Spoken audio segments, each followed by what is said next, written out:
ප්‍රශ්න අංක 8.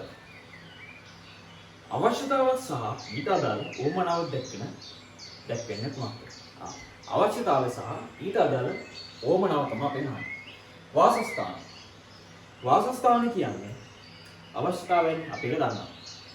වාසස්ථානය කියන්නේ අවශ්‍යතාවය. එතකොට මේ වාසස්ථාන කිහිපයක් තියෙන්න පුළුවන්. බලමු. මහල් නිවාස. වාසස්ථානයේ උදාහරණයක්.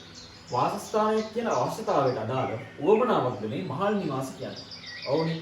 අපි දන්නා වාසස්ථාන විවිධ ආකාරයේ නම් තියෙනවා. එතකොට මේ මහල් නිවාස කියන එක උවමනාවක් විදිහට අපිට ගන්න පුළුවන්. එතකොට අපේ නොවන්නේ නෙමෙයි හන්නේ වන්නේ උවමනාවක් ලෙස දැක්වෙන්නේ කොහොමද කියලා අහන්නේ. එතකොට අපිට පළවෙනි උත්තරය ගන්න පුළුවන්. වාසස්ථාන වලට උදාහරණයක් තමයි මහල් නිවාස. ඊට පස්සේ දෙක සෞඛ්‍ය. සෞඛ්‍යයට කිරි කියලා උත්තර ගන්න පුළුවන්. කිරි කියන්නේ ආහාරයක්.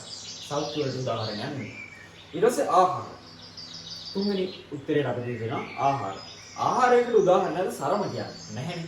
සරම කියන්නේ ඇඳුම් වලට අදාළ උදාහරණයක්. ඊට පස්සේ හතර දීලා දෙනවා ඇඳුම්.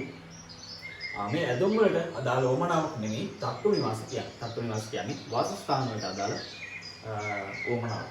එතකොට අපිට අටවෙනි ප්‍රශ්න අපිට පළවෙනි උත්තරය ගන්න පුළුවන්.